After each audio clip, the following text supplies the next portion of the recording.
the 29th of June, there was a demonstration outside of the Dominican Republic Tourist Board in London in protest and demonstration about the Haitians that are actually born in the Dominican Republic who are under threat of mass deportation. According to the United Nations, over 200,000 people who have been living in the Dominican Republic are going to be made stateless as a result of the ruling that happened in September 2013 in the Constitutional Courts.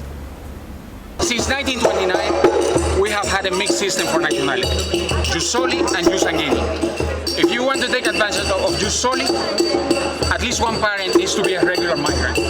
Many of those affected their parents didn't have the documents. As a result, they couldn't declare the children. Now this has been resolved. Those who still lack documents are getting them in here and are welcome to come back if they want. Okay? These are the facts. By the 30th of September, only 200 of the 68,814 people who had actually applied for citizenship had had their citizenship applications regularized. Those who didn't have time to get their documents are leaving voluntarily, and nothing prevents them from returning once they have their documents. This is the official information of the Dominican Republic. 75% of those who didn't have the documents when the program started about a year and a half ago, 75% have gotten their documents, including those children that were at risk of losing their nationality because of administrative error. 57,000 children got their Dominican nationality confirmed.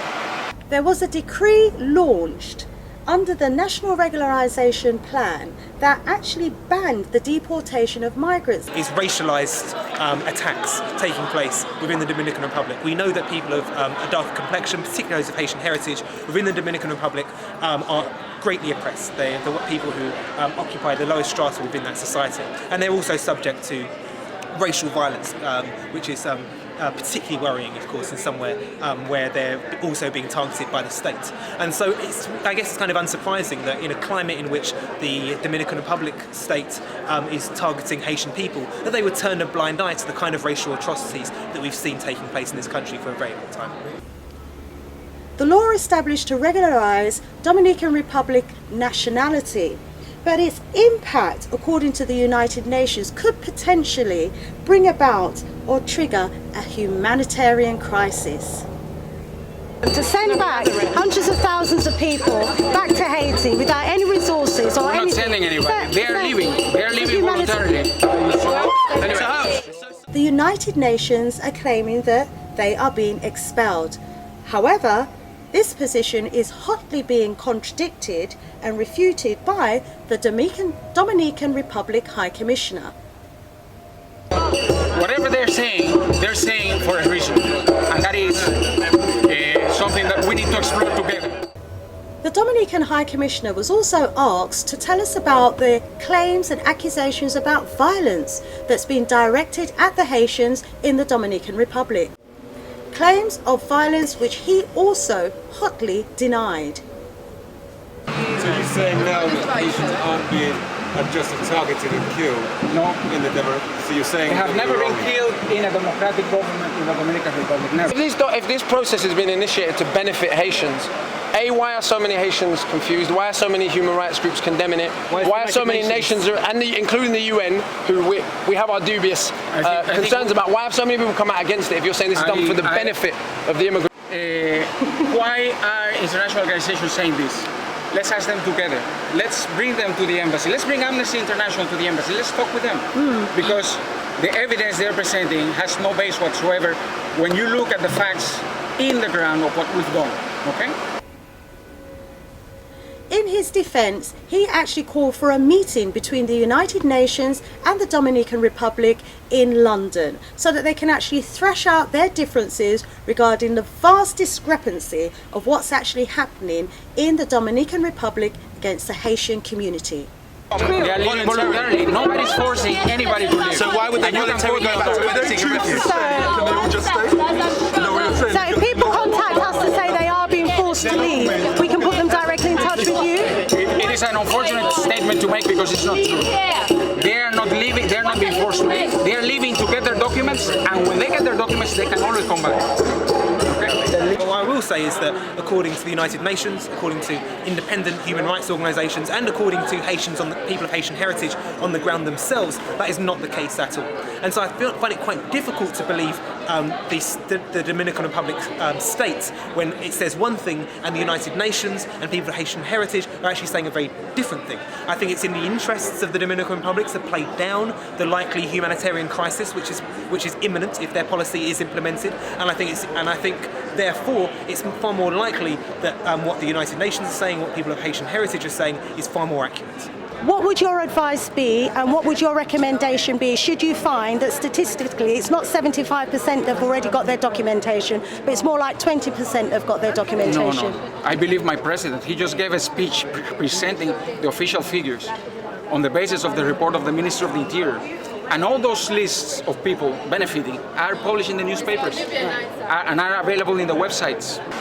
We are resolving the problems for all the Haitians in Dominican Republic. Those who are leaving are getting their documents and will return and will be welcome when they have their documents. We're not expelling Haitians. Haitians are very hardworking. We appreciate their contribution to the Dominican economy. I think that there's a number of problems. One of the main problems is that the main ally of the Dominican Republic is the United States. We know that the United States has a relationship with Haiti which is quite abusive, it's imperialist, it's actually quite overtly racist. And so it makes it very easy for the Dominican Republic to treat Haitians the way that they are, because they know that the regional hegemon, the main power in the region, is not going to be critical of them. They're going to allow them to do that. There's going to be a green light for them.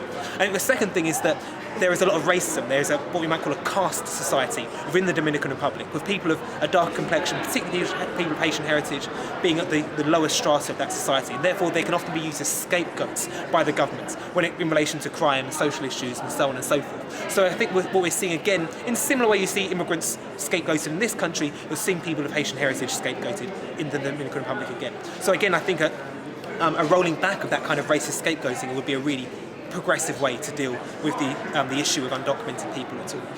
And what I'm trying to say to you, as someone who's also mixed, my mother is from Scotland, my dad is from Jamaica, but I'm also aware that there is what we call a light skin hierarchy. You should be aware of this in the Caribbean. So for example, in the Caribbean, Latin America is exactly in the Caribbean, Colombia, Venezuela. Right. You used the word earlier. You used the word earlier. India, China. You used the word earlier, mulatto. Do you know what this word means? It means mule.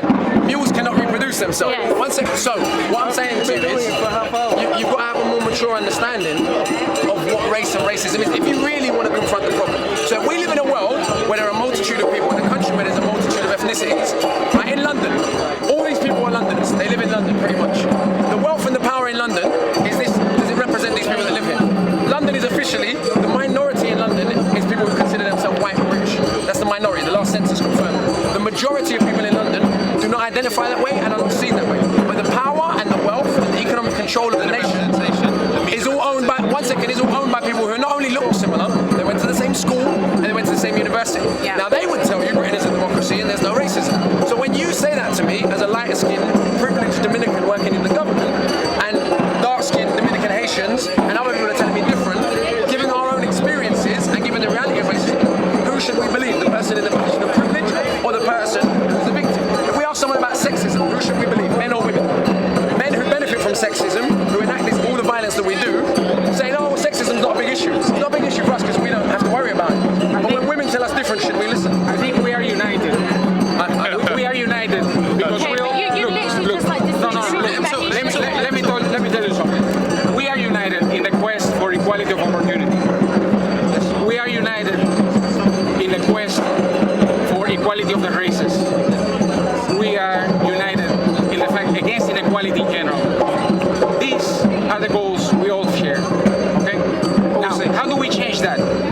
Why not pretending that it isn't a problem? And being a bit more transparent and not sidestepping questions and doing the politicians. The reality of this situation is it's human lives that in this second as we're talking, it's human lives. Politicizing is an intelligence game. These are all nice things to say, but at the end of the day, equality opportunity requires education, requires health, requires the kinds of things we are trying to do in the Dominican Republic. We are a poor country. We are not as poor as Haiti, but How we were does that poorer than Haiti. translate into the deportation of... I feel like he's trying to tell us what we want to hear. I'm not happy personally with what's going on in the Dominican Republic. There's been racist deportations based on people's family going back generations. In his defence, he actually called for a meeting between the United Nations and the Dominican Republic in London so that they can actually thrash out their differences regarding the vast discrepancy of what's actually happening in the Dominican Republic against the Haitian community. This is Street News UK.